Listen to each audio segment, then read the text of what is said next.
안녕하세요. 엄마표 영화하는 영알못 엄마 이웃집 의원입니다. 평범한 엄마가 대한민국에서 평범하지 않은 엄마로 살아가는 이야기 4편. 네, 벌써 4편이에요. 원래 3편하고 끝내려고 했는데 지금 5편까지 가게 생겼어요. 지난주에 영어 한 분야로만 제가 소개를 해드렸잖아요. 오늘도 독서 한 분야만 소개를 해드리려고 해요. 이 책 좋아요, 읽어보세요 이렇게 말씀드리는 것보다 어떤 점이 좋았고 실제로 제가 또 어떻게 적용하는지에 대해서 이렇게 세부적으로 알려드리는 게 여러분들한테 도움이 더 많이 되실 것 같아서 그렇게 오늘도 한 분야만 그렇게 소개해드리고 가도록 하겠습니다. 제가 지난주에 그 영어편 소개를 해드릴 때도 이 책 한 번만 읽고 끝내시지 마시고 2번, 3번 읽으세요. 제가 이렇게 말씀드렸잖아요. 네, 오늘 소개해드릴 책도 그렇고 제가 다음에 소개해드릴 책도 한 번 읽고 끝내시지 마시고 이것도 역시 반복적으로 읽으셔야 되세요. 이 책을 구비를 해두셨다가 지금 당장 나한테 와닿지 않는 내용이라 하더라도 구비를 해두시고 나에 해당되는 부분을 한번 읽어보시고 내가 또 시간이 지나면 내가 그동안 잘 해오고 있는지 그리고 이렇게 연령이 올라갈수록 어떻게 접근해야 되는지에 대해서가 다 나와 있기 때문에 나의 방향도 한번 설정을 해보시고 점검도 하고 그 다음에 또 이게 시간이 지나면은 지금 알 것 같지만 까먹어요 어느 정도. 그래서 그거를 반복해서 읽으시면서 다시 한번 다짐을 하고 또 확인도 해보고 이렇게 활용을 하셨으면 좋겠습니다. 자, 갈 길이 멉니다. 얼른 시작해볼게요. 자, 오늘 소개해드릴 책은요 사실 너무나 유명해요. 알고 계시는 분들 다 알고 계실 거예요. 자, 바로 짐작하셨겠지만 공부머리 독서법. 네, 최승필 선생님께서 쓰신 공부머리 독서법이라는 이런 책이에요. 네.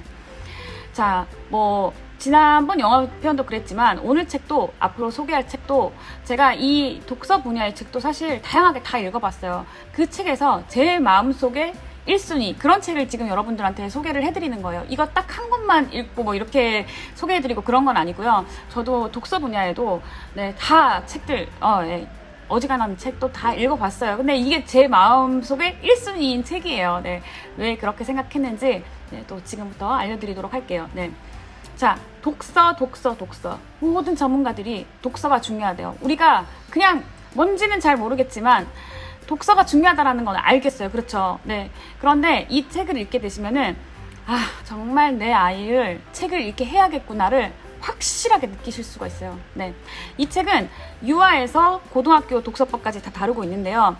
사실 유아에 해당되는 부분은 굉장히 짧아요. 한 챕터, 2챕터, 6챕터, 7챕터 정도 읽어보시면은 유아에 대한 내용이 좀 나오기는 하지만 그래도 저는 미리 이거를 읽으시고 방향 설정을 하셔야 될 것 같아요. 그래서 엄마라면은 꼭 이 책은 한번 읽고 가시는 게 좋지 않을까. 네, 그렇게 제가 권해드려 봅니다. 자, 제가 1편에서 썸네일 제목에 왜 학원 안 보내요? 라고 이렇게 영상을 찍었잖아요. 사실 왜 학원 안 보내는 이유에 대해서 제가 지금 오늘 말씀드릴 이 말씀은 드리지 않았어요. 왜냐하면은 그때는 영어에 대한 한정되어 있는 얘기를 하다 보니까 이 얘기는 나오지 않았어요, 사실. 네, 그래서 제가 왜 진짜 학원을 안 보내는지 그거는 오늘 말씀드릴 것 같아요. 그러니까 채널 고정하세요. 이 책 1챕터에서요 듣는 공부에 대해서 문제 제기를 하세요. 왜 초등 우등생 90%가 몰락하는가? 왜 중학생만 되면 성적이 떨어질까? 왜 교과서가 어려울까? 문제는 읽고 이해하는 공부가 아니라 듣고 이해하는 공부를 해서 그렇다라는 거죠. 강사의 설명을 듣고 문제를 풀고 또 틀린 문제가 있으면 그 설명을 또 듣는 거죠. 자, 실제로 사교육을 받다 보면은 내가 읽고 이해해서 하는 그런 경험이 아닌 듣고 있잖아요. 그래서 그 읽고 이해하는 그런 경험을 극단적으로 줄인다고 이 책에서 그렇게 써 있거든요. 공감하지 않으세요? 실제로 엄마들이 애들 학원을 보내잖아요. 학원 갔다 오면은 학원 숙제 해야 되고 이렇게 하다 보면은 책 읽을 시간이 없어요. 이렇게들 얘기를 해요. 독서가 중요한 건 알겠지만 막상 책 읽을 시간이 없어서 우선순위에서 밀려나게 되는 거죠. 자, 그래서 읽기 능력에 훈련을 할 기회가 없어서 교과서를 스스로 읽고 이해하지 못하는 중학생이 된다라고 이 책에서 말씀을 하셨어요. 이 책을 들으니까 제가 확 와닿더라고요. 다른 사람이 떠먹여주는 공부 말고 아이가 스스로 읽고 이해하게 만들어야겠다라는 생각이 들더라고요. 자, 이 책 안에 어떻게 해야 되는지 상세하게 다 나와 있거든요. 그래서 읽어보시면 돼요. 네. 결국 공부는 혼자 해나가야 되는 거잖아요. 혼자 잘 해나갈 수 있도록 어릴 적부터 기반을 만들어줘야겠다라는 생각이 들었어요. 제가 그 기반이 스스로 읽고 생각해 볼 수 있게 도와줘야겠더라고요. 스스로 사고하는 능력을 키워줘야겠더라고요. 저는 제 마음속으로 6학년 때까지만 이걸 한번 봐주자. 저도 힘들어요. 이거를 매일 애들 한 걸 확인하려면 힘들지 않겠어요? 그렇지만 6학년 때까지만 해보자. 근데 실제로 사실 뭐 지금 3학년이지만 5, 6학년이 되면은 훨씬 수월해질 거라는 생각은 되어요. 그렇지만 제 마음속에는 어쨌든 6학년 때까지는 좀 봐주고 중고등학교 가서는 그건 혼자 해나가야 할 싸움이에요. 누가 이래라 저래라 할 수 없는 부분이잖아요. 그래서 그거를 잘 이겨내도록 한번 도와줘야겠다라는 그런 생각을 하게 된 거죠. 네. 실제로 이제 학년이 올라갈수록 공부할 양이 많아지잖아요. 뭐 고등학교 가면은 양이 너무 방대해서 시간이 절대적으로 부족하대요. 근데 이거를 모든 과목을 모든 사람이 설명해 주는 거를 듣고 있기에는 시간이 부족하대요. 그럼 혼자서 해볼 수 있는 만큼 하도록 도와주고 스스로 읽고 사고를 하고 이 해내는 능력을 키워줘야겠다라고 제가 생각을 하게 된 거죠. 자, 저는 이 책에서 시키는 대로 다 하고 있어요. 제가 지난번에 그 영어책 읽고 시키는 대로 했더니 영어가 이렇게 되고 있잖아요. 그래서 저는 이런 독서 분야 뭐 이런 것도 그냥 시키는 대로 다 해요. 여러분들 시키는 대로 해보세요. 네. 자, 그래서 저는 이 책을 읽고 실제로 어떻게 적용을 하고 있냐면은 그전에요. 저희 아이 영어 독서만 하지 않습니다. 제가 이제 뭐 영어를 책 읽기를 강조하고 뭐 인스타 같은데 자꾸 영어책을 읽는 거를 올리다 보니 영어책만 읽을 거라고 생각하시는데 한글 독서도 열심히 합니다. 네. 그리고 중요한 교과서 읽습니다. 교과서. 네. 실제로요.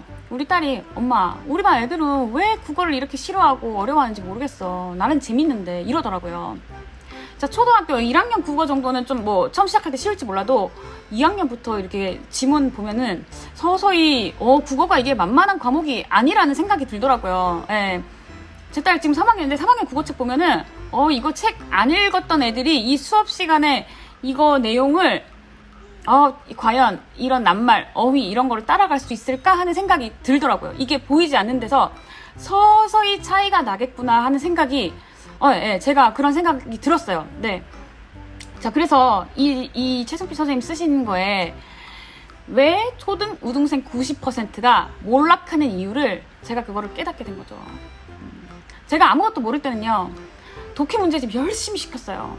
그런데 그보다 더 중요한 게 교과서라는 거를 알고 교과서를 열심히 읽혀요. 국어뿐만 아니라 다른 과목도 다 열심히 읽히고 있습니다. 사회, 과학, 네. 문제집 한 장 푸는 게 중요한 게 아니라는 거죠.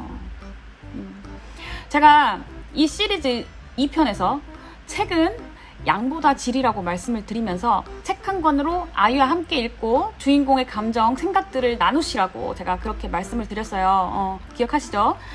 책을 읽으면요, 이 공감 능력을 향상시킨대요.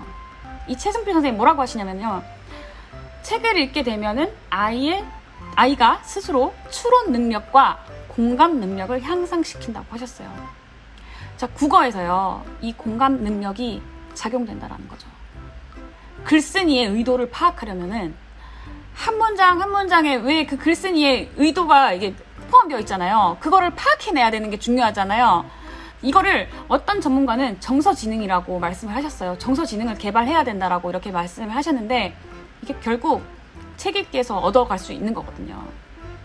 공감 능력, 정서지능을 올리는 데는 책 읽기밖에 없다라는 거죠. 이 추론 능력과 공감 능력이 최승필 선생님은 국어에서만 적용되는 게 아니라 수능 시험 자체에서도 이게 큰 힘을 발휘한다라고 그렇게 말씀을 하셨어요. 제가 초반 영상에서 책 읽는 아이로 키우자고 이렇게 해보자라고 말씀드렸던 게 있어요. 아이가 책보다 더 좋아하는 게 있으면은 그 우위에 있는 것들을 다 잡자고 이렇게 말씀드린 적이 있어요. 기억하시죠? 그런 것부터 하나하나 실천해보자고요. 저는 저희 집에 사실 책 많아요. 이렇게 책 많지만 도서관에 자주 갑니다. 왜냐면 분위기라는 게 있잖아요. 자, 도서관에 가면은 애들이 딱 책을 읽고 있으면은 아, 나도 책을 읽어야겠구나 이런 생각이 들거든요. 그래서 저는 어떻게 하냐면은 데리고 와서 어린이 열람실에 들어가서 읽고 싶은 책 골라오라고 해요. 우선 그러면 애가 책을 골라오잖아요. 그러면은 엄마 2층에 가서 엄마 책 좀 한번 보고 올 테니까 너 여기서 책 읽고 있어 라고 제가 일부러 자리를 피해요. 그러면은 얘가 책을 읽고 있잖아요. 엄마가 없으니까. 제가 위에서 한참 제 책 뭐 골라서 보고 오다가 이렇게 내려오면은 아직도 책을 읽고 있잖아요. 그러면은 일부러 숨어요. 책장 뒤에 숨어 있다가 얘가 이거를 책을 다 읽을 때까지 제가 서서 기다립니다. 네. 저희 둘째도요. 저희 둘째 사실 정말 말괄량의 천방지축이에요. 얘를 도서관에 안 데려가면 편해요, 사실. 그렇지만 제가 데리고 갑니다.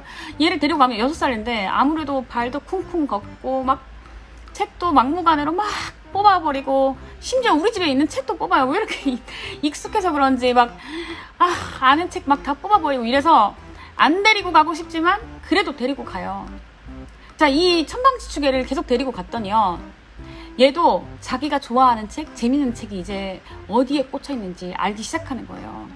자, 누가 저기서 책 보고 있으면 엄마 나 저 책 나도 읽고 싶어 이런 소리를 해요. 이제 책에 관심을 갖기 시작하고 책 표지를 들여다보기 시작하고 거기서 뭐라도 하나 책을 고르는 능력? 그 고르는 것도 능력이거든요. 그런 것들이 생겨나기 시작하더라고요. 그걸 알고 나니까 제가 안 데리고 갈 수가 없는 거죠. 자, 저희 동네 도서관에는요, 어르신들 일자리 일환으로 거기 안에 이제 카페가 있어요. 거기 이제 콩빵 막 이런 거 파는데 그걸 우리 아이들이 좋아해요. 그래서 제가 항상 우리 둘째한테 오늘 가서 도서관에서 조용히 규칙을 잘 지키면 엄마가 나올 때 집에 갈 때 빵을 사주겠다 이렇게 얘기를 하거든요. 우리 둘째는요, 그 빵 먹는 재미로 도서관에 가요. 그래서 여러분들도 이런 계기를 하나 만들어 보시라는 거죠. 도서관 갔다 오면서 뭐 맛있는 거, 애가 좋아하는 거 사주거나, 네, 이런 특별한 경험을 가질 수 있게 이거를 한번 만들어 보시라는 거죠. 자, 지금 당장 이 영상을 보셨으면은 그냥 당장 도서관으로 하나 가세요. 도서관을 가서 아무 책이나 한 권 빌려와요. 한 권 빌려와서 이걸 반납하러 또 가야 될 거 아니에요? 그러니까 이걸 반납하고 또 빌려오고 반납하고 또 빌려오더라도 도서관에 가는 그런 분위기 좀 익혀보시라고요. 자, 이게 도서관을 계속 가다 보면은 애들이 스스로 책을 관찰해요. 무슨 책이 있나. 다양한 책도 있고 그러다 보면 읽고 싶은 책도 늘어나고 이게 궁금해지고 호기심도 생겨나고 그러다 보니까 아이들도 이 책에 욕심이 생기고 욕심을 갖게 되더라고요. 이제 대략적으로 머릿속에 큰 그림이 그려지시나요? 이게 제가 중심을 알고 나니까 비록 내가 가는 길이 남들과 조금 다를지라도 갈 수 있겠더라고요. 결국 저는 이게 저밖에 답이 없다고 생각했어요. 내 아이를 관찰하고 내 아이의 수준을 세심하게 파악하는 거는 엄마밖에 할 수 없겠더라고요. 이래서 학원을 못 보내겠더라고요. 다른 아이의 스케줄을 쫓아가지 말고 내 아이의 맞춤 스케줄이 필요하겠더라고요. 자, 여기서 오해하시면 안 되는 게요. 제가 무조건 천천히 무조건 쉬운 책으로 가라는 거 아니에요. 내 아이에 맞게 가야 된다는 걸 지금 말씀드리는 거예요. 너무 쉬우면요, 아이가 시시하고 재미없을 수도 있어요. 그럴 때는 요거 살짝 올려주면 얘가 재밌어 할까? 이거 얘한테 너무 쉬울까? 요거를 엄마가 고민해 보시고 그 수준을 파악해 보시라는 거죠. 자, 영어책도 마찬가지예요. 영어책도요, 아이한테 맞는 수준의 책을 읽어주는 게 얼마나 중요하냐면요. 사실 미취학의 아이들은 저는 어느 책이든 상관없다고 생각해요. 스토리 아무리 글밥이 많은 책도 그림이랑 아이들이랑 충분히 나누고 이렇게 하시면 되는데 머리 큰 애들은 저는 좀 더 효율적으로 접근해보자라는 거죠.